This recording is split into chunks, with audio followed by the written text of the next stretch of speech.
Fadzakir in nafa'atidz dzikra sayadzakkaru may yakhsha wa yatajannabuhal ashqa alladzi yaslan naral kubra thumma la yamutu fiha wa la yahya. Fadzakir, maka berilah peringatan, karena terkadang peringatan itu mendatangkan manfaat. Kemarin kita sudah singgung tentang kalimat fadzakir, bahwa kita ini bagaimanapun tetap memerlukan nasihat dan juga mau'idhah serta peringatan dari saudara kita kepada kita. Karena manfaat mendengarkan peringatan itu sangat besar. Masalahnya manusia itu kan terbagi menjadi 4 ketika mendapatkan peringatan, nasihat, wejangan. Pertama, boleh jadi mungkin nasihat dan peringatan itu bermanfaat bagi dirinya, kemudian bermanfaat bagi orang. Setelah dia mendapatkan nasihat, dia sadar, kemudian mengajak orang untuk sadar seperti dia. Kemudian yang kedua, bermanfaat bagi dia. Dia sadar dengan manfaat orang itu yang mengingatkan dirinya, tapi tidak bermanfaat bagi orang, hanya untuk dia saja. Dia tidak mengajak orang untuk tobat seperti dia. Yang ketiga, tidak bermanfaat sama sekali. Peringatan orang itu tidak membawa manfaat bagi dirinya, apalagi membawa manfaat bagi orang lain. Kemudian yang terakhir, tidak memberi manfaat bagi dirinya. Anehnya, dia memberikan manfaat kepada orang lain. Saya contohkan biar mudah. Seseorang yang sadar ketika diberikan peringatan, kemudian dia sadar, dia tidak mau sadar sendiri. Umpamanya kepala rumah tangga tadinya jahat, dia bawa keluarganya ke neraka. Kemudian mendapatkan hidayah karena mendengarkan peringatan, nasihat atau wejangan. Akhirnya dia ajak istrinya, dia ajak anak-anaknya, dia selamatkan semuanya. Dan ini masuk pada firman Allah Azza wa Jalla, "Qu anfusakum wa ahlikum nar." Jagalah diri kalian dan keluarga kalian api neraka. Dan ini adalah orang-orang yang beriman. Yang kedua, ada yang bermanfaat bagi dirinya saja.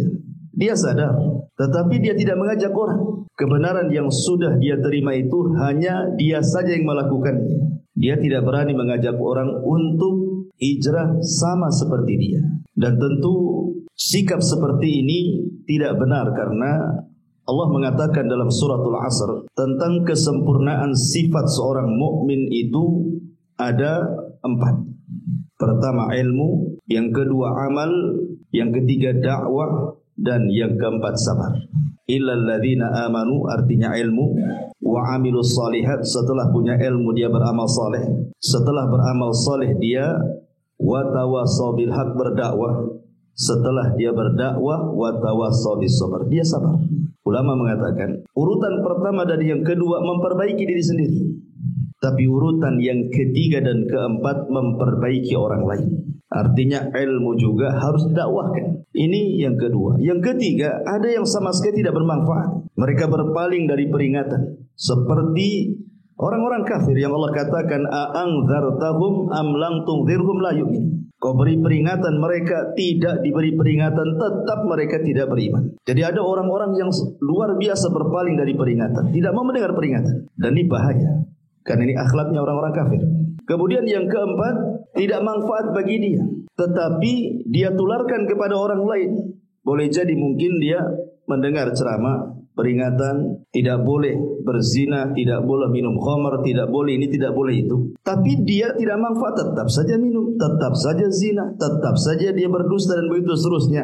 Tapi dia memperingatkan orang lain, jangan kalian zina, jangan kalian begini, begitu. Ya, ini dikhawatirkan masuk lima taquluna ma la taf'alun. Kabura maqtan indallahi an taqulu ma la taf'alun. Jangan kalian mengatakan apa yang kalian tidak kerjakan, karena besar sekali maktan azab Allah itu bagi orang yang ngomong doang tetapi tidak mau mengamalkannya. Ma'asyiral muslimin yang dimuliakan Allah Azza wa Jalla. Di antara bentuk zakir, mencari peringatan atau mencari nasihat itu adalah dengan hadirnya di majelis ilmu.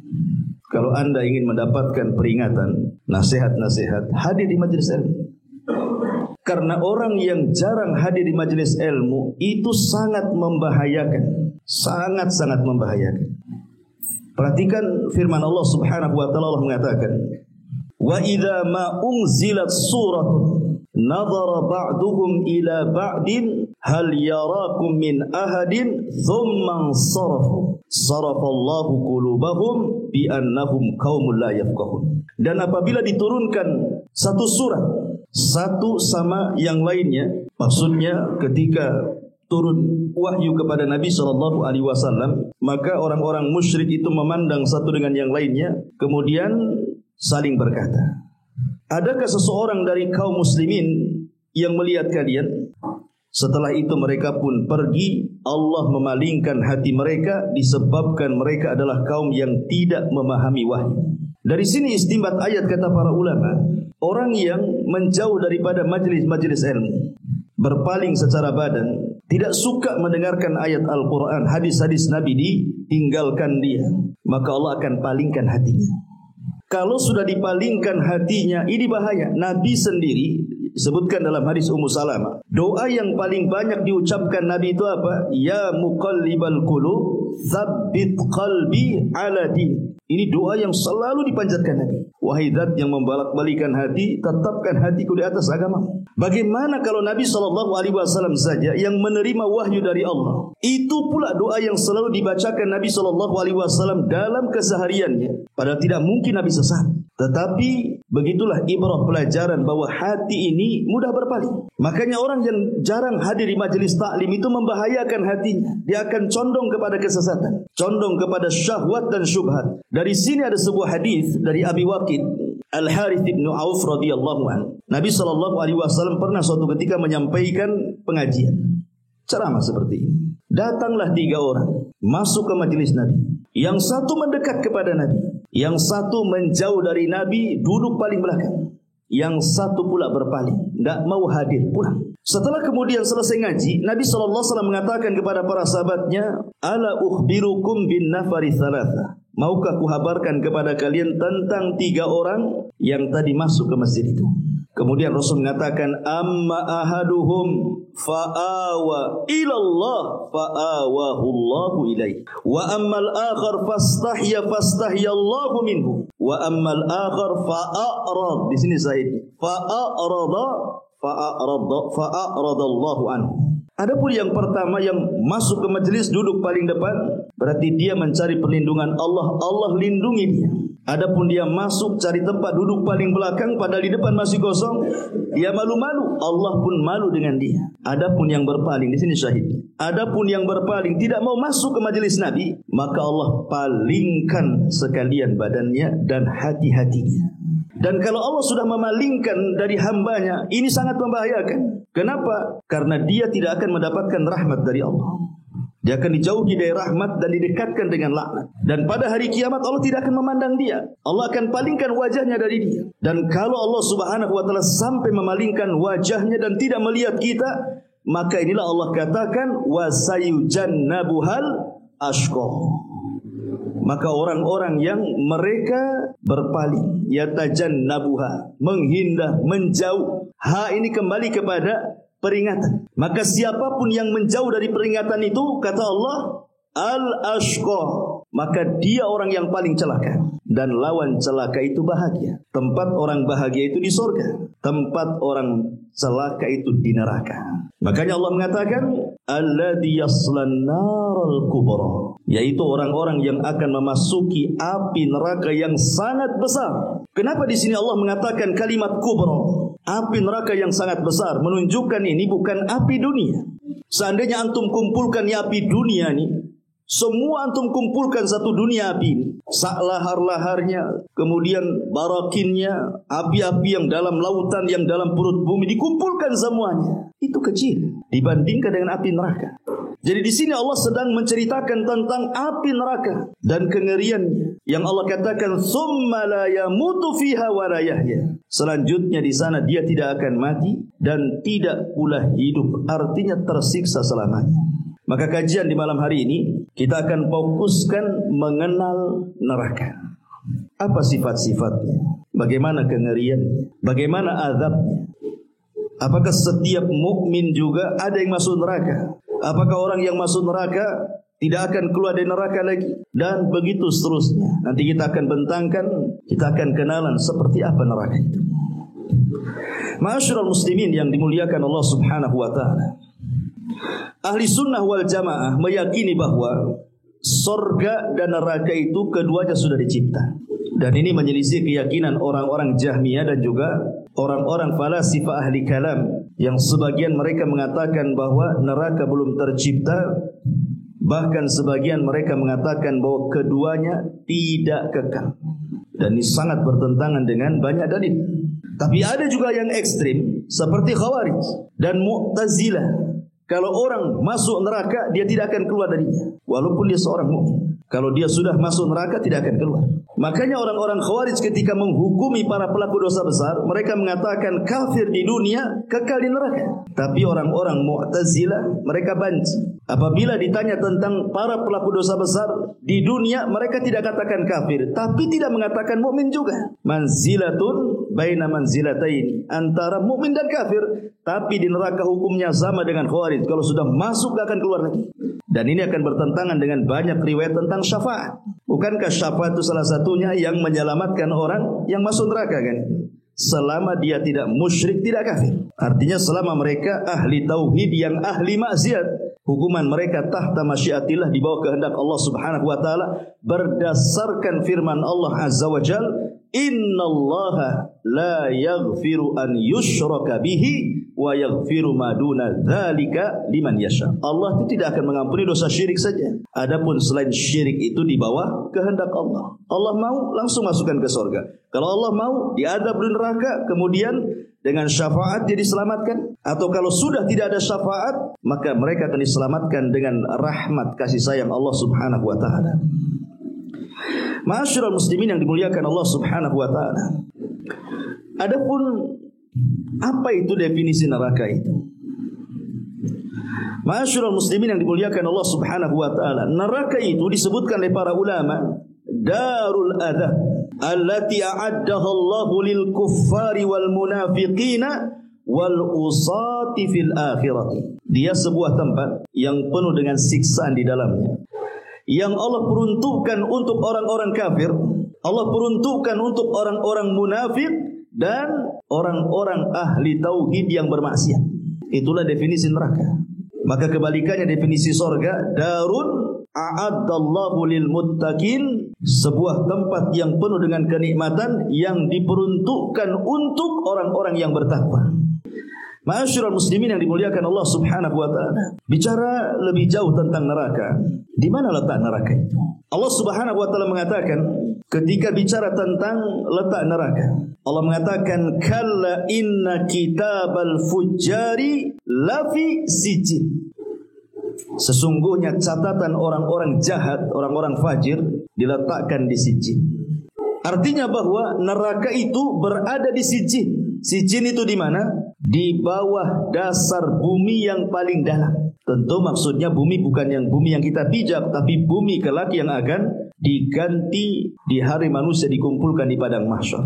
Tapi kalau sorga di bawah arasy dan di atas sidratil muntaha. Jadi awalnya sidratil muntaha, baru sorga, akhirnya di bawah arasy Allah Subhanahu wa taala, karena arasy itu menjadi atap pelaponnya sorga yang paling tinggi, sorga Firdaus. Makanya ada istilah darajat, ada istilah darokat. Darajat itu maksudnya tangga ke atas. Kalau darokat itu tangga ke bawah. Jadi sorga itu disebut darajat, tangga ke atas. Makin tinggi makin indah, makin tinggi makin mulia, makin tinggi makin hebat kenikmatannya. Kalau neraka darokat, makin rendah makin jahat, makin rendah makin menakutkan, makin rendah makin mengerikan, dan begitu seterusnya. Makanya ketika Allah Subhanahu wa taala bicara tentang orang-orang munafik, Allah mengatakan innal munafiqina fi darkil asfali minan nar. Orang-orang munafik itu diletakkan di intip neraka yang paling dasar, yang paling dalam. Kenapa? Karena munafik itu lebih bahaya dibandingkan kafir. Munafik itu bukan hanya sekedar kafir. Kalau kafir itu jelas, tapi munafik ini bukan hanya sekedar kafir, tapi dia kafir yang merusak Islam dari dalam, sehingga tidak jelas masalahnya. Makanya hukumannya lebih berat dibandingkan orang-orang kafir. Nanti kita akan jelaskan tentang tabaqatun nar, tingkatan-tingkatan neraka. Ma'asyiral muslimin yang dimuliakan Allah Azza wa Jalla, semua manusia pasti melewati neraka. Karena nanti pada hari kiamat neraka itu akan ditampakkan kepada kita. Waji'a yauma idzin bi jahannam. Manusia akan ditampakkan jahanam, akan dibawa di hadapan mereka. Setelah itu Allah bentangkan jisrun. Jisrun itu jembatan titian siratal mustaqim yang kalau jatuh dari jembatan itu dipastikan masuk jahanam. Semua orang pasti melewati. Mukminnya, kafirnya, fajirnya, baiknya, semua akan melewati. Makanya Allah Subhanahu wa taala berfirman di dalam Al-Qur'an surah Maryam 7172, "Wa im minkum illa wariduha kana ala rabbika hatman maqdiya." Allah mengatakan, dan sungguh kalian pasti melewatinya, dan itu keputusan yang tidak bisa dirubah dari Allah Subhanahu wa taala. Semua akan melewati neraka, lewati tian itu. Makanya Allah mengatakan, "Tsumma nunajjil ladzina taqaw wa nadharu adh-dhalimina fiha jithiya." Allah selamatkan orang-orang yang beriman yang menyeberang, tetapi Allah jatuhkan orang-orang zalim ke dasar jahanam. Bahkan dalam sebuah hadis yang dikeluarkan Imam Muslim, Nabi SAW mengatakan, "Tsumma yudhrabul jisru ala jahannam." Kemudian dibentangkan jembatan sirat di atas neraka jahanam. Wa tahillu syafa'atu, dan diperbolehkan syafaat pada waktu itu. Wa yaqulun, maka semua para nabi mengatakan, Allahumma sallim sallim, ya Allah selamatkan, ya Allah selamatkan umatku. Kila, kemudian dikatakan, ya Rasulullah, wa mal jisru, Rasul apa sih titian itu? Qala, maka Rasul mengatakan, dakhadun mazillatun fihi khatatifun wa kalalibun wa hasakun takunu bin najdin fiha syaukatu yuqalu laha sa'dan. Ketika Nabi SAW ditanya tentang jembatan itu, maka Rasul menyebutkan sifatnya. Jembatan itulah tempat yang sangat licin, mudah menggelincirkan. Dia memiliki penyambar-penyambar dan kawat-kawat besi yang kokoh, seperti yang ada di Najd yang memiliki kawat-kawat besi yang disebut dengan sa'dan. Jadi ada kawat-kawat bengkok gitu, yang menyambar-nyambar gitu ya di jembatan itu. Kemudian kata Nabi SAW, fayamurrul mu'minuna qatarfil aini wa kalbarki wa karrihi wa kattairi wa kaajawidil khayli warrukabi. Kata Nabi SAW, kemudian kaum mukminin yang akan melewati di dalamnya, ada yang melewati dengan sekejap mata, ada yang seperti kilat, ada yang seperti angin, ada yang seperti burung yang terbang, ada juga yang berlari seperti kuda yang sangat kencang, dan ada juga yang seperti orang berkendaraan. Kata Rasul, fanajin musallamun wa makhdusun mursalun wa makhdusun fi nari jahannam. Kata Nabi SAW, adapun muslim yang selamat, ada pula yang disambar besi-besi penyambar lalu dilepas, dan ada pula yang terjerumus ke dalam neraka jahanam. Ma'asyiral muslimin yang dimuliakan Allah Subhanahu wa taala, tentu orang yang pertama melewati adalah Rasul kita, tidak syak lagi. Baru umat Islam. Walaupun kita umat yang terakhir, tetapi justru yang pertama kali melewati jembatan itu. Dan itu bentuk kemuliaan. Kenapa demikian? Karena usia umat kita ini tak panjang, hisabnya tak lama. Kalau usia umat dulu itu panjang-panjang, maka hisabnya lama. Makanya didahulukan umat Islam. Dan ini kemuliaan bagi kita. Ma'asyiral muslimin yang dimuliakan Allah Azza wa Jalla, sebenarnya neraka itu cuma satu secara zatnya, tetapi muta'addidatun fis sifat. Zatnya satu, tetapi sifat-sifatnya berbilang. Makanya neraka itu ada istilah-istilah dalam Al-Quran. Ada namanya istilah al-hawiyah. Apa hawiyah? Hawiyah itu menunjukkan seseorang terjatuh dengan cara terlempar. Disebut hawiyah artinya. Sebagaimana Allah mengatakan, fa ummuhu hawiyah. Wa ma adraka ma hiya narun hamiyah. Dan tahukah kamu apa itu neraka hawiyah? Ia adalah api yang sangat panas. Artinya ketika dia jatuh itu seolah-olah didorong, dilemparkan. Kemudian juga ada istilah ladha. Makanya Allah mengatakan kalla innaha ladha nazza'ata lisyawa. Dalam surah Al-Ma'arij 15-16 Allah mengatakan ladha. Apa sih ladha itu? Neraka yang apinya menyambar-nyambar, menyala-nyala, itu disebut ladha. Makanya Allah mengatakan sama sekali tidak, karena ia adalah neraka ladha yang akan mengelupaskan kulit kepala mereka. Kemudian juga ada istilah khutamah. Khutamah itu maksudnya melumat bahasa kitanya. Dan itu Allah katakan kalla la yumbadanna fi al-khutamah. Wa ma adraka mal khutamah? Narullahil muqadah allati tattali'u 'alal afidah. Betul-betul melumat sampai ke hatinya. Allah katakan sekali-kali tidak, pasti akan dilempar ke neraka hutamah. Dan tahukah kamu apa neraka hutamah itu? Yaitu api Allah yang dinyalakan, yang membakar sampai ke hati orang itu. Kemudian juga ada istilah jahannam. Tentu artinya jahannam itu api yang sangat panas sekali. Makanya Allah mengatakan ketika orang-orang munafik diajak jihad ke perang Tabuk, sebagian mereka menganggap ngapain jihad di musim panas, belum sampai udah kalah kita karena kepanasan.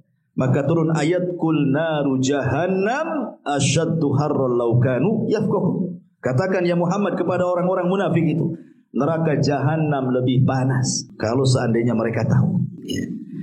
Kemudian juga ada istilah jahim. Dalam Quran itu ada istilah jahim. Jahim ini lebih panas dibandingkan jahannam. Sebagaimana Allah mengatakan fa amma man tagha wa atharul hayatad dunya fa innal jahima hiyal ma'wa. Adapun orang-orang yang melampaui batas dan lebih mengutamakan kehidupan dunia, maka neraka jahimlah tempat tinggalnya. Kemudian Allah juga mengistilahkan dengan kalimat sakor. Sakor itu membakar, ya. Allah mengatakan masalakakum fi sakor. Qalu lam naku minal musallin. Kenapa kalian sampai masuk ke neraka sakor? Maka orang-orang mengatakan karena dulu kami tidak pernah sholat. Kemudian juga ada istilah sa'ir. Sebagaimana Allah mengatakan wa amma man utiya kitabahu wara'a dhahri fasawfa yad'u thubura wa yasla sa'ira. Sa'ir itu artinya bukan hanya sekedar api yang menyala, tetapi berkobar-kobar sangat tinggi sekali. Apinya itu makin tinggi gitu. Itu disebut sakor namanya. Makanya Allah mengatakan adapun orang-orang yang diberikan catatan amal dari belakang punggungnya, maka ia akan berteriak celakalah aku, dan dia akan masuk ke neraka sakor. Kemudian juga ada istilah sijin. Sijin itu artinya penjara. Karena orang masuk neraka tidak mungkin keluar dari situ, seolah-olah dia masuk ke penjara api neraka. Makanya Allah mengatakan wa ma adraka ma sijin dalam surah Mutaffifin itu ayat 8, tahukah kamu apa itu sijin? Itulah sifat-sifat neraka, ya. Ma'asyiral muslimin yang dimuliakan Allah Subhanahu wa taala. Allah Subhanahu wa taala ketika menyebutkan kengerian neraka, ada istilah-istilah yang sangat menakutkan bagi neraka itu. Terkadang Allah membahasakan dengan bi'sal masir. Apa bi'sal masir itu? Seburuk-buruk tempat kembali. Walilladzina kafaru birabbihim adzabu jahannam wa bi'sal masir. Surah Al-Mulk ayat 6. Dan orang-orang yang ingkar kepada Tuhannya akan mendapatkan adab jahannam, dan itu seburuk-buruk tempat. Di dunia ini seburuk-buruk tempat pun tidak lebih buruk daripada neraka. Sebutkan tempat yang paling buruk di dunia, tidak seburuk neraka. Bahkan ada istilah juga bi'sal qarar. Sebagaimana Allah mengatakan jahannam yaslaunaha wa bi'sal qarar. Ibrahim 2:9. Yaitu neraka jahannam, mereka masuk ke dalamnya, dan itu seburuk-buruk tempat kediaman. Qarar. Terkadang Allah Subhanahu wa taala membahasakan dengan darul bawar. Sebagaimana Allah mengatakan, alam tara ilal ladzina baddalu ni'matallahi kufra wa ahallu qaumahum daral bawar. Surah Ibrahim ayat 28. Allah mengatakan, tidakkah kamu memperhatikan orang-orang yang telah menukar nikmat Allah dengan ingkar kepada Allah dan menjatuhkan kaumnya ke lembah kebinasaan. Allah bahasakan neraka dengan lembah kebinasaan. Ada juga bahasa Quran dengan menyebutkan bi'sal wirdul maurud. Apa itu? Seburuk-buruknya tempat yang akan dimasuki manusia. Sebagaimana Allah mengatakan dalam surah Hud ayat 98. Dan ada juga bahasa Quran dengan kata-kata daral fasikin, negerinya orang-orang fasik. Neraka itu negerinya orang-orang fasik, seperti yang disebutkan dalam surah Al-A'raf 145. Dan ada juga yang mengatakan asfala safilin, seperti dalam surah Tin. Asfala safilin itu artinya tempat yang paling rendah yang ada di neraka. Ada juga mengatakan su'uddar, tempat yang paling buruk. Ada juga mengatakan bi'sal mihad, tempat tinggal yang sangat-sangat buruk. Begitulah Allah istilahkan neraka. Artinya tidak ada satupun istilah kebaikan di neraka itu. Semua buruk. Itu maksudnya. Makanya kenapa ketika Nabi SAW menceritakan tentang bi'an'ami rajulin min ahli dunya wa huwa min ahlina. Jadi ada seseorang itu ketika di dunia itu hidupnya nikmat sejak lahir sampai mati. Tidak pernah ngeluh, tidak pernah susah. Semua dicukupi nikmatnya. Tetapi Allah takdirkan dia termasuk penuh neraka. Akhirnya Allah celupkan ke neraka satu celupan saja. Kemudian Allah tanya orang ini, hal marra bika min ni'amin qad. Sekarang sudah kucelupkan kau neraka, masih terasa kenikmatan yang pernah kualami di dunia itu? Dia mengatakan tidak. Tidak ada kenikmatan lagi di kepalaku. Tidak bisa lagi. Kalau kita kan mungkin dulu pernah senang, kemudian susah, masihlah teringatkan. Zaman dulu masih senang, zaman dulu masih di atas, zaman dulu masih gaji besar, sebelum dipecat, sebelum di PHK, sebelum kebakaran rumahnya, sebelum kena musibah, masihlah teringat kenangan-kenangan itu. Tapi kalau orang sudah dicelupkan neraka satu kali, hilang blank sudah, seolah-olah dia tidak pernah merasakan kelezatan nikmat hidup di dunia itu. Itu baru satu kali celupan tuh. Lagi mana kalau dimasukkan di dalamnya tuh? Na'udzubillahi min dzalik. Ma'asyiral muslimin yang dimuliakan Allah Subhanahu wa taala, yang perlu kita ketahui tentang kengerian neraka ini, ikhwan. Apabila api neraka dinyalakan oleh Allah, maka api itu tidak akan pernah dipadamkan selamanya. Catat, apabila api dinyalakan, maka tidak akan pernah padam selamanya. Dan itu Allah katakan dalam surah At-Takwir 12, wa idzal jahimu su'ir, dan apabila neraka mulai dinyalakan. Dan Allah mengatakan dalam surah Al-Isra ayat 97, kullama khabata zidnahum sa'ira. Setiap kali neraka kami padamkan, justru kami akan menambah nyala apinya. Makin hari makin bertambah, makin minggu makin bertambah, makin tahun makin bertambah. Sebagaimana surga, nikmatnya makin hari makin bertambah, nikmatnya makin hari makin bertambah. Maka neraka juga sama, semakin hari azabnya semakin bertambah. Na'udzubillah. Dan ingat, neraka itu bisa melihat, neraka itu bisa mendengar, dan neraka itu bisa bicara. Dalam hadis Abi Hurairah radhiyallahu an, Nabi SAW bersabda, yakhruju unuqun minan nar yaumal qiyamah, lahu aynani yubsiru bihima, wa udhunani yasma'u bihima, wa lisanun yantiqu bihi, fayaqulu ila wukilta bi thalathatin, inni wukiltu bi thalathatin, bi kulli jabbarin anid, wa bi kulli man idda'a ma'allahi ilahan akhar, wal musawwirin. Kata Nabi SAW dari hadis Abu Hurairah radhiyallahu anhu, akan keluar leher neraka pada hari kiamat.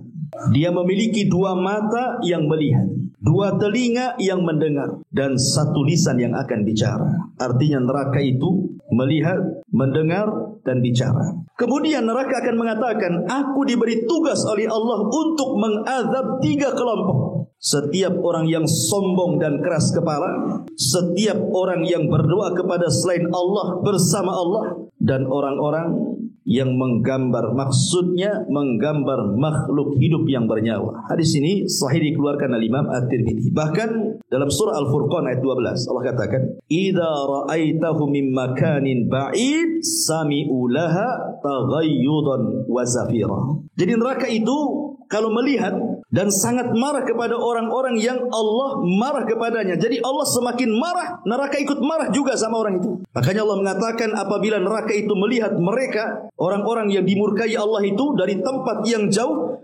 mereka ahli nar mendengar kegeraman neraka dan suara yang menyala-nyala. Geram sekali neraka itu kepada orang yang Allah murkai, menunjukkan neraka bisa bicara. Ya.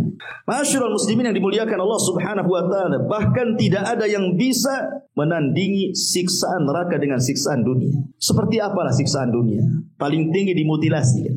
Siksaan dunia mungkin dibunuh pelan-pelan. Sebenarnya orang kalau sudah mati dimutilasi nggak akan terasa dia, karena sudah tidak ada ruhnya kan. Seperti perkataan Asma binti Abi Bakar kepada anaknya Abdullah ibn Zubair ketika dia ditangkap oleh Hajjaj ibn Yusuf, kemudian diikat di gerbang Madinah. Kemudian dia mengatakan kepada ibunya Asma, "Ya Ummi, bagaimana kalau Hajjaj itu memutilasi aku, memotong satu-satu badanku?" Maka ibunya menenangkan, "Ya Abdullah ibn Zubair, bagaimana pendapatmu dengan kambing yang sudah mati, kemudian kau kuliti, kemudian kau potong-potong? Apakah dia merasakan sakit?" Seperti itulah jasad kalau sudah tidak ada ruh, mau dimutilasi kayak apapun, mau dipotong, mau dicongkel, mau dipotong kupingnya, mau ditarik lidahnya, mau dicopot kukunya, nggak akan terasa dia. Kenapa? Karena ruhnya sudah nggak ada. Cuma nampaknya aja sadis kan itu ya. Sadis sekali itu. Sebenarnya tidak biasa saja. Ya.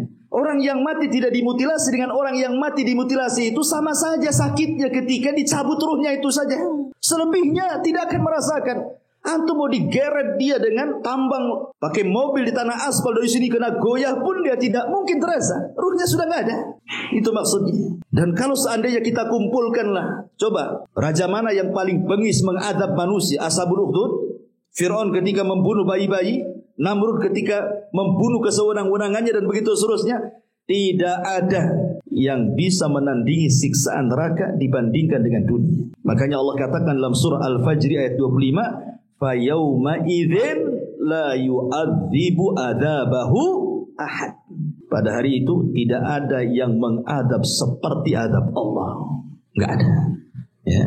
Ma'asyiral muslimin yang dimuliakan, kenapa? Tadi saya katakan di awal, karena kalau Allah sudah mengadab, melupakan semua nikmat. Itu masalahnya. Kalau Allah sudah azab itu, nikmat semua dilupakan dia. Nikmat yang pernah dibayangkan di dunia itu, rasanya tidak pernah secuil kenikmatan pun dia rasakan. Saking kerasnya azab Allah itu. Ma'asyiral muslimin yang dimuliakan Allah Azza wa Jalla, bahkan saking kerasnya, terkadang sebagian mereka ingin menebus dengan orang-orang yang dicintainya. Kalau antum di dunia ada masalah dengan anak antum, kena kes, narkoba, masuk penjara, ada masalah, pasti antum ingin tebus anak antum. Rata-rata kan begitu. Orang kalau cinta dengan anak, walaupun dia salah masuk penjara, kalau bisa bayar uang cepat keluar. Itu di dunia. Kita akan menebus orang-orang yang kita cintai supaya tidak terkena musibah. Tapi di akhirat terbalik. Anak yang kita cintai siap dijadikan tebusan agar dia tidak disiksa di neraka. Coba bayangkan. Ya. Kalau bukan karena dahsyatnya kan. Kalau di dunia kan terbalik ya. Kalau anak kita, istri kita ada masalah, kita berusaha cari uang, kita tebus supaya dia jangan sampai terkena masalah. Seperti yang dilakukan Zainab ketika suaminya menjadi tawanan Nabi SAW. Zainab sangat mencintai Abil As ibn Rabi. Padahal Abil As itu masih kafir, tapi dia ingin menebusnya. Karena cintanya Zainab kepada Abil As, diambilnya kalung itu. Padahal kalung itu hadiah Zainab di waktu pernikahan Zainab bersama Abil As. Dikirim kepada Nabi SAW untuk menebus suaminya. Ketika Rasul melihat kalung itu, dibolak-balik, terkadang dicium, kemudian menangis. Kemudian sahabat bertanya, "Ya Rasul, kenapa anda menangis gara-gara megang kalung?" katanya. Kata Nabi SAW, "Tahukah kalung ini? Kalung ini pemberian Khadijah kepada Zainab di malam hari pernikahannya. Kalau kalian mau, kembalikan kalung ini kepada pemiliknya. Lepaskan Abil As." Itu di dunia. Kita pasti akan menebuskan orang-orang kita cintai. Di akhirat terbalik. Orang-orang kalau masuk neraka, kalau bisa saya keluar dari neraka, anak saya yang saya masukkan. Kalau bisa seperti itu, ditebusnya tuh dia.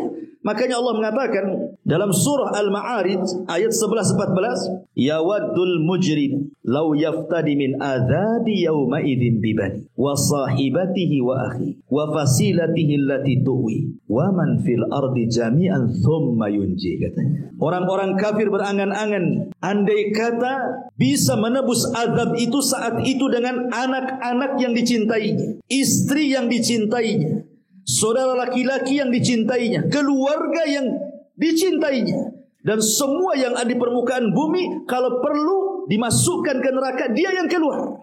Coba bayangkan. Sedemikian dahsyatnya itu neraka itu, sampai orang-orang yang kita cintai di dunia dikorbankan. Lihat Abu Lahab. Ketika turun surah Tabbat yada Abi Lahab wa tab sampai kepada sayasla naran dzata lahab, dia susumber di hadapan kawan-kawannya dan mengatakan, kalau yang dikatakan Muhammad itu benar, bahwa aku akan masuk ke dalam neraka yang menyala-nyala, sayasla naran dzata lahab, katanya, aku banyak anakku sukses katanya. Uangku banyak, hartaku melimpah katanya. Aku bisa tebus neraka itu dengan anak dan hartaku. Allah katakan, ma'agna anhu maluhu wa makasab. Hei Abu Lahab, anakmu gak ada manfaatnya, hartamu gak ada manfaatnya. Kalau kau sudah masuk neraka, tidak bisa jadi tebusannya. Ma'asyiral muslimin yang dimuliakan Allah subhanahu wa ta'ala. Makanya kalau orang sudah masuk neraka, setiap hari mereka akan menjerit, terus akan menjerit. Itulah pekerjaan sehari-hari penduduk neraka itu, hanya menjerit, minta dikeluarkan. Makanya Allah subhanahu wa ta'ala sampai mengatakan dalam surah Fatir ayat 37, wahum yastarihuna fiha rabbana akhrijna na'mal salihan ghaira alladhi kunna na'mal, katanya. Mereka pun berteriak-teriak setiap hari dari neraka itu dan mengatakan, ya Rabb, keluarkanlah kami dari neraka. Kami janji kami akan beramal soleh.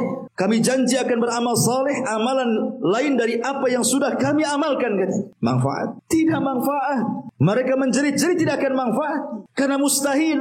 Karena Allah subhanahu wa ta'ala mengatakan, lau ruddu la'adu limanuhu anhu. Seandainya Allah kabulkan permintaan orang-orang kafir itu, yang mengatakan, ya Rabb kami, keluarkan kami akan beramal soleh, maka Allah mengatakan, lau ruddu la'adu limanuhu anhu. Kalau mereka Allah keluarkan dari neraka, dibalikan ke bumi, pasti kafir lagi. Katanya. Pasti kafir lagi, katanya. Kata Allah, tidak mungkin. Kalian hanya ngomong aja nggak jelas. Kalau aku ambil kau, masukkan lagi, kuciptakan dunia baru, pasti kau kufur lagi dengan aku, kata Allah.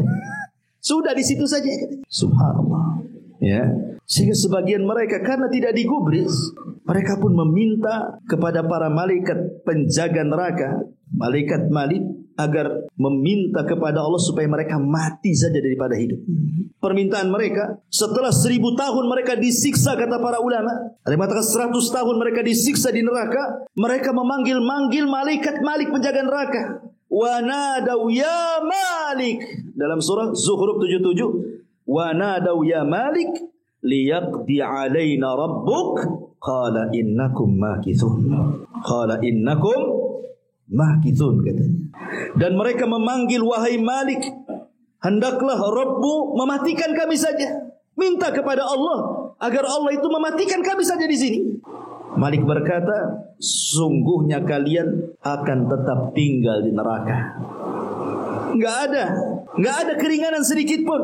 Di dunia orang kena masalah, masuk pengadilan, terkadang ada keringanan. Bisa kita bayar para pengacara yang handal, yang hebat, yang orator. Sogok sana, sogok sini, ringan hukuman dia. Di akhirat, lawyernya saja butuh lawyer, pengacaranya saja butuh pengacara. Nggak ada pengacara di akhirat, nggak laku.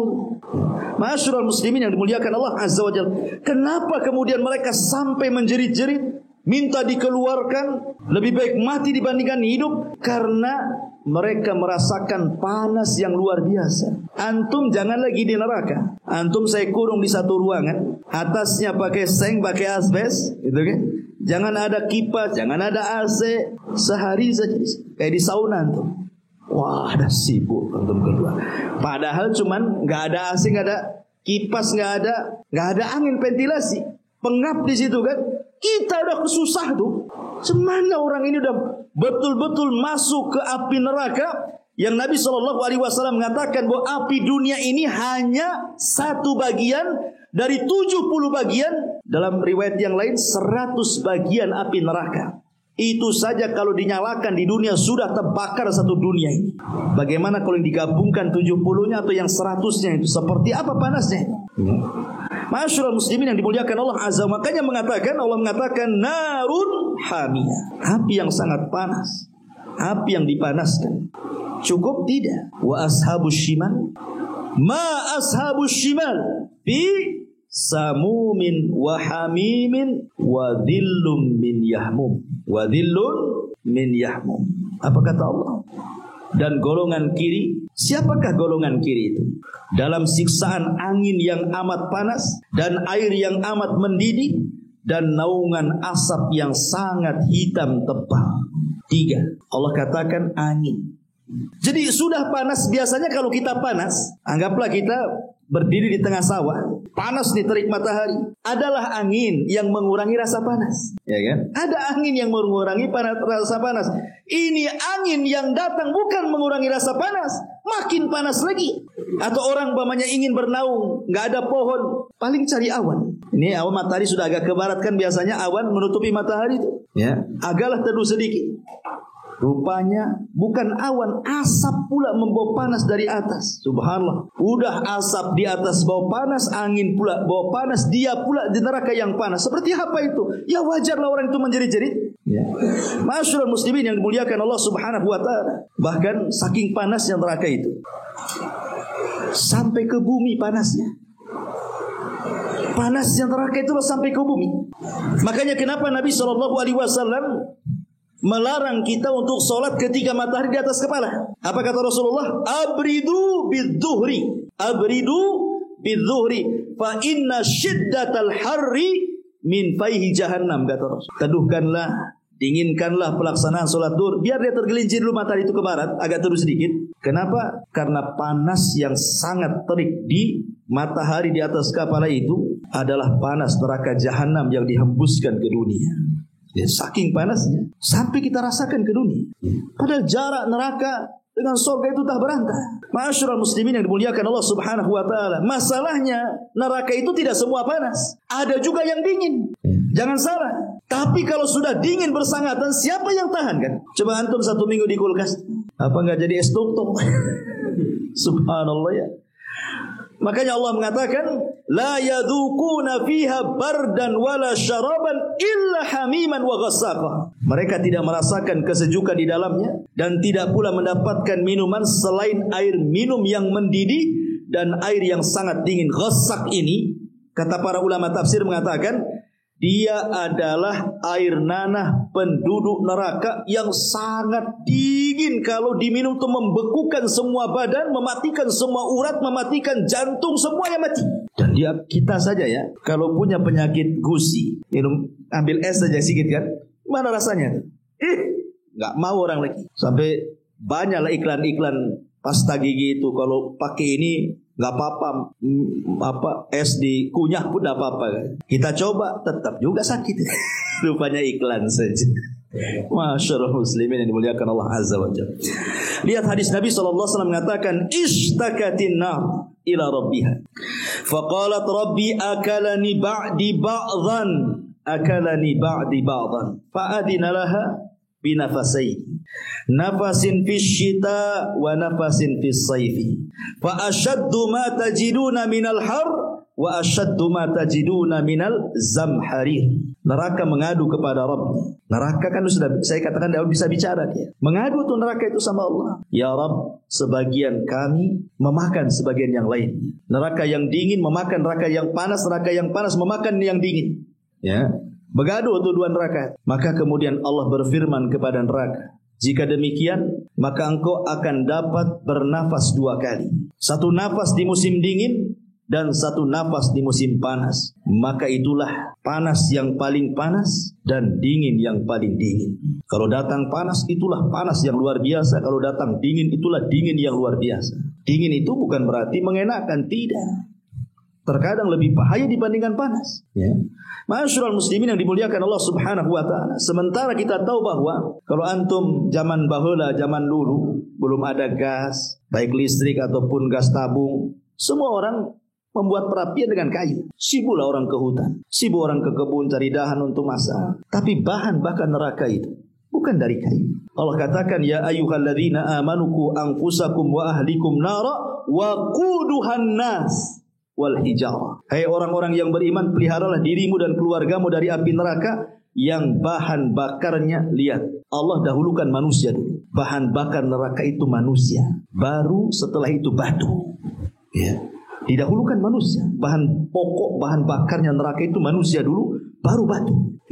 Masyaallah muslimin yang dimuliakan Allah Subhanahu wa taala. Wajar kalau seandainya tidak ada raut kebahagiaan. Makanya Allah mengatakan tadi apa? Wasayujannabuhal ashqa. Ashqa itu orang yang paling celaka. Celaka itu lawan orang yang paling bahagia. Sehingga tidak ada penduduk neraka itu senyum, apalagi tertawa, apalagi bercanda, nggak ada. Penduduk neraka itu hanya bisa menangis dan menangis.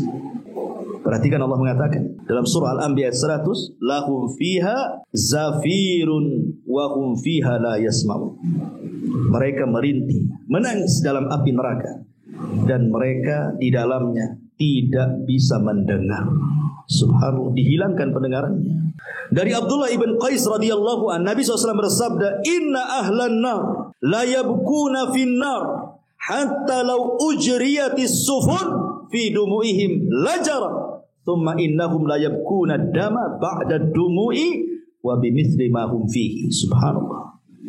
Sesungguhnya penduduk neraka itu akan menangis di neraka seandainya perahu itu dijalankan di genangan air mata penduduk neraka, niscaya perahu itu akan berjalan di atasnya. Ketika mereka sudah tidak ada lagi air mata yang dikeluarkan, maka mereka akan menangis dengan tangisan darah sebagai ganti air mata mereka, karena sudah habis tangisannya, sehingga darah yang keluar, naudzubillah.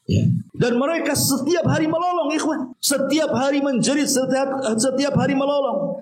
Sampai-sampai Abu Umamah Al-Bahili radhiyallahu an, dia mengatakan, aku mendengar Rasul bersabda. Jadi suatu ketika Rasul itu dibawa oleh dua malaikat ke atas, tinggi dalam tidurnya itu. Dalam mimpinya dibawa dua malaikat, kemudian naik ke atas gunung. Sesampainya di atas gunung, kata Nabi SAW, idza bi aswatin syadidatin, tiba-tiba aku mendengar lolongan-lolongan orang yang menjerit kesakitan, kata Rasul. Kemudian Rasul mengatakan, mahadil aswat, suara lolongan apa ini, wahai malaikat?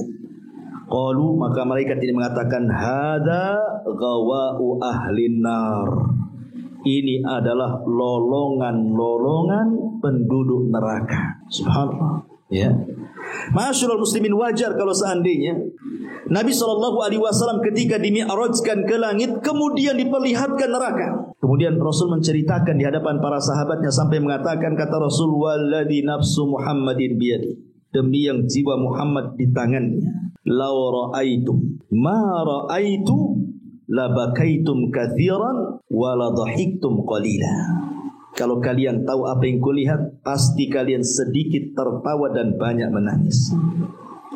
Kemudian ditanya Rasul, kau melihat apa? Maka Rasul mengatakan, ra'aitul jannata wan nar, karena telah diperlihatkan kepadaku sorga dan kengerian neraka. Subhanallah. Ya. Ma'asyiral muslimin yang dimuliakan Allah Azza wa Jalla. Di dunia terkadang kita takut dengan beberapa binatang, kecuali mungkin pawang, itu kan sedikit pawang binatang juga. Umpamanya tiba-tiba di rumah kita ada ular. Orang kalau takut ular, padahal ular itu tidak berbisa sebenarnya. Anggaplah ular hijau, ular apa gitu yang suka dimainin orang desa gitu. Tapi kalau orang takut ular, menjerit-jerit ya. Apalagi ular kobra kan, apalagi ular yang lebih daripada itu, apalagi ular sawah yang gede kan begitu ya. Tentu kita akan takut. Atau mungkin tiba-tiba di kamar kita itu penuh dengan kalajengking. Saya kira antum akan lari. Rupanya penduduk neraka juga akan diberikan ular dan kalajengking neraka. Bukan ular dunia, ular neraka, kalajengking neraka. Nabi SAW mengatakan dalam sebuah hadis yang dikeluarkan Imam Baihaqi dan disebutkan sahih oleh Syekh Nasiruddin Albani dalam kitabnya As-Sahihah. Rasul mengatakan bahwa jika ular di neraka menyengat satu gigitan, akan menyebabkan panas demam selama 40 musim. Ya, kalau antum digigit ular neraka satu kali gigitan, maka demamnya 40 musim, artinya 40 tahun baru sembuh tuh dari demam. Demikian juga kalajengking neraka apabila menggigit satu gigitan, maka menyebabkan panasnya sama selama 40 musim. Bayangkan, tersiksa. Ya. Kalau mati sekalian selesai kan enak. Tapi ini tersiksa 40 tahun gara-gara menahan sakit gigitan ular dan kalajengking itu. Dan itu di mana-mana ular dan kalajengking neraka itu. Ma'asyiral muslimin yang dimuliakan Allah Azza wa Jalla. Dan kalau kita lihat azab yang paling rendah saja sudah ngeri sebenarnya. Siapa azab yang paling rendah neraka itu? Abu Talib. Ketika Abbas berdua bersama Rasul mengingat jasa-jasa Abu Talib. Tetapi kan Abu Talib berarti kafir masalahnya. Jadi Nabi mengatakan, Abbas mengatakan, ya Rasulullah, apakah manfaat perjuangan Abu Talib untukmu? Katanya. Maka Nabi SAW mengatakan, ya, tadinya Abu Talib itu harusnya digulung di ombak neraka, tapi ku mohon kepada Allah agar diletakkan di sendal neraka. Dari sini Rasul mengatakan, inna ahwana ahlin nari adzaban lahu na'lan wasyirakan min narin yagli minhuma dimaghuhu kama yaglil mirjalu ma yara anna ahadan asyaddu minhu adaban wa annahu la ahwanuhum adaba. Penduduk neraka yang paling ringan siksanya adalah seseorang yang diletakkan memakai 2 sandal neraka yang memiliki 2 tali, kemudian otaknya mendidih karena panasnya sebagaimana mendidihnya air yang ada di kuali saat antum merebusnya. Orang tersebut merasa inilah siksaan yang paling berat, tetapi itulah siksaan yang paling ringan. Jadi siksaan paling ringan saja sudah dianggap siksaan yang paling berat gitu ya. Gimana yang lebih berat lagi? Oh, yang paling ringan saja yang merasakannya itu sudah paling berat kali itu adabnya. Subhanallah. Jadi wajar kalau seandainya neraka itu luar biasa. Belum lagi kedalamannya. Neraka itu dalam sekali. Makanya hadis Abi Hurairah radhiyallahu anhu, suatu ketika Rasul pernah berkumpul bersama para sahabat itu mendengar ledakan, dentuman, dum gitu ya. Rasul ngomong sama sahabat, kalian tahu dentuman apa ini katanya? Wajibah ini dalam bahasa Arabnya, dalam bahasa kita dentuman. Sahabat mengatakan Allah wa Rasulullah alam. Kami tidak tahu wahai Rasul. Apa kata Rasul?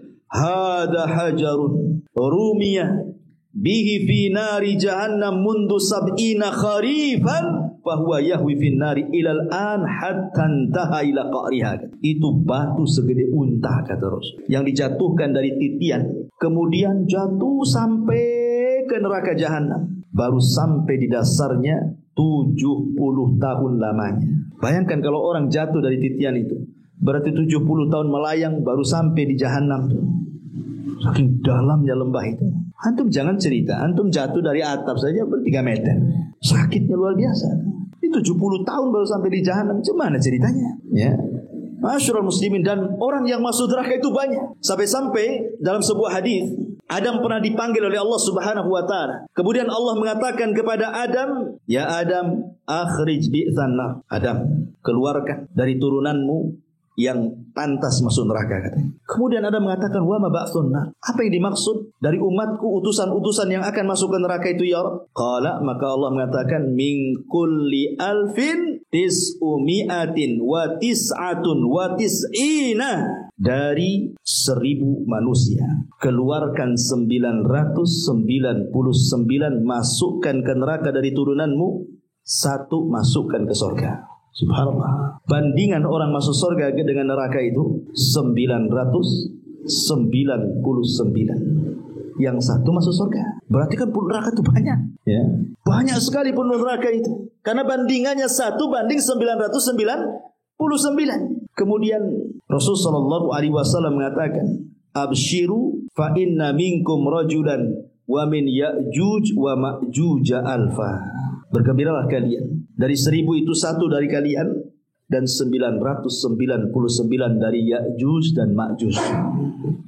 Artinya Ya'juj dan Ma'juj semua masuk neraka.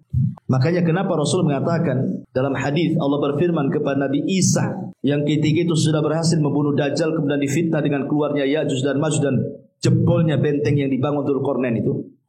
Apa kata Allah? Wahai Musa, wahai Isa, sebaiknya kau bawa orang-orang yang beriman ke Bukit Tur. Kau jangan lawan mereka. Kau tidak akan bisa mengalahkan mereka. Itu kaum yang tidak bisa diperangi dan tidak bisa dibunuh katanya. Sembunyi. Seorang nabi saja disuruh sembunyi melawan Ya'juj dan Ma'juj. Kenapa? Karena itu kaum tidak bisa dibunuh, tidak bisa diperangi. Logikanya ikhwan, antum loh kelahi, antum lawan 10 orang. Jago kumpu manapun, kalau 10 orang kaulah antum. Kan ada. Makanya dalam Islam itu, kalau orang berperang, kemudian lebih dari 2, boleh lari. Pokoknya ini perang nih, musuhnya, kita kaum muslimin 100. Musuhnya 300. Boleh lari. Dan itu tidak termasuk lari dari peperangan. Tapi kalau musuhnya 2, tidak boleh lari. Mi'atun yaglibuna mi'atain. Al-ana khaffafallahu ankum wa alima anna fikum dha'fa. Sekarang Allah ringankan. Ya. Bukan 1 lawan 10 lagi. 1 lawan 2 saja. Karena tahu kami mengetahui kalian itu lemah. Dari sini dibatasi bahwa kalau dalam pertempuran muslim dan kafir, musuh antum 2 orang, tidak boleh lari. Kalau lari masuk dosa besar, lari dari peperangan. Tapi kalau lebih dari 2 nggak apa-apa. Antum menggunakan jurus kaki 3000 langsung, nggak masalah. Ya, kenapa? Musuhnya 3, boleh lari lah kan begitu. Karena yang tidak boleh itu cuma 2. Karena Allah mengatakan mi'atun yaglibuna mi'atain. 100 melawan 200, artinya 1:2 kan itu. Kalau 1:2 nggak boleh lari. Ustaz, besar-besar loh badannya, nggak boleh lari. Paling kecil-kecil. Besar-besarnya nggak boleh lari kan itu. Di sini ma'asyiral muslimin, bagaimana kalau antum melawan 1 lawan 999? Menang gak tuh kira-kira? Yang dilawan 1 lawan 990 dipastikan kalah lah itu. Makanya jangan dilawan, sembunyi. Yang itu. Ma'asyiral muslimin yang dimuliakan Allah Azza wa. Tetapi walaupun demikian, neraka itu penduduk neraka itu sebanyak itu, tetap neraka itu akan menampung semua ahli neraka. Kenapa? Karena besarnya neraka itu. Sampai-sampai ketika Allah mengatakan halim tala'ti wa taqulu hal mim mazid. Ketika penduduk neraka sudah masuk neraka jahanam semua tuh. Sudah penuh, orang-orang tuh sudah masuk neraka semua. Allah mengatakan halim tala', masih ada tempat longgar di situ. Ya. Untuk 2 orang, 3 orang lah masuk di situ. Apa kata jahanam? Hal mim mazid. Ya, ada tambahan. Masukkan saja ya Rabb katanya. Masukkan saja. Padahal penduduk neraka itu subhanallah, badan mereka itu dibesarkan oleh Allah. Jadi badan mereka itu bukan seperti penduduk sorga. Kalau penduduk sorga itu badannya seperti siapa? Nabi Allah Adam kan? Ya, Nabi Allah Adam alaihi salatu wassalam 30 hasta, artinya 30 meter kan? Tapi penduduk neraka itu besar sekali. Gigi gerhamnya saja segede gunung Uhud. Gimana mulutnya? Gimana kepalanya? Gimana badannya? Ya. Besar sekali. Tapi badan sebesar itu gitu ya. Dari sejak zaman Adam sampai yang terakhir mati. Berapa jiwa manusia, miliar triliun jiwa tuh yang masuk neraka itu. Ketika Allah mengatakan halim tala'ti, sudah penuh wahai jahanam. Kata jahanam, hal mim mazid, masih ada tambahan, ya masukkan saja katanya. Ya, gitu. Ya. Besar. Bagaimana tidak besar? Rasul mengatakan ketika jahanam itu digeret, memiliki tali kekang berapa? 70.000 talinya. Setiap satu tali kekang yang memegang malaikat 70.000 malaikat. Talinya 70.000. Setiap satu tali yang menggeret 70.000 malaikat. Berapa miliar malaikat yang menarik jahanam itu?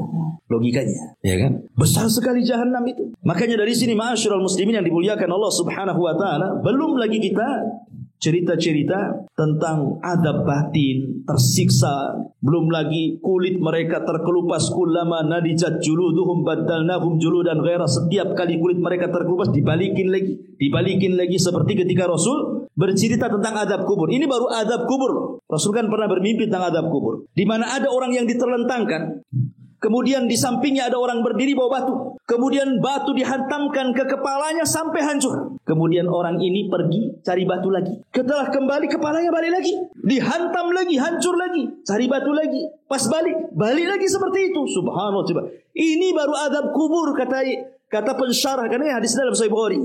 Dalam Fathul Bari. Ini cerita adab kubur tuh. Gimana cerita adab neraka? Itulah firman Allah surah An-Nisa. Kullama nadijat juluduhum baddalnahum juludan ghairah liyadzuqul adab. Setiap kulit mereka terkelupas, terbakar, mati, balikin lagi ke awal.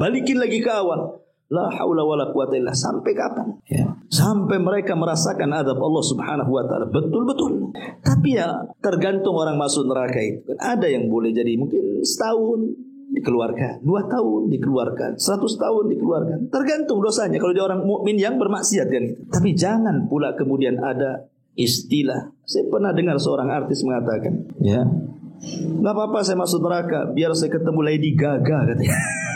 Subhanallah, ketemu Lady Gaga pula di neraka katanya. Kok bisa ngomong begitu? Dia kira satu hari neraka itu kayak apa? Dicelupkan sedikit saja itu sudah hilang nikmat dia di dunia. Na'udzubillah, kok bisa ngomong begitu? Jadi candaan kan? Kurang ajar mulutnya orang ini. Ya, perlu disobek nggak? Ya. Ma'asyiral muslimin yang dimuliakan Allah Azza wa Jal. Dan banyak lagi pembahasan neraka ini. Pertama suara sudah soak gitu. Yang kedua hujan juga. Mungkin kita dan yang lebih pas sudah 9:30 gitu ya. Mungkin ini saja yang bisa sampaikan. Mudah-mudahan sebagai pengetahuan tentang apa itu neraka dan kengerian. Subhanallah bihamdika asyhadu an la ilaha illa anta astaghfiruka wa atubu ilaik. Allahu ta'ala. Assalamualaikum warahmatullahi wabarakatuh.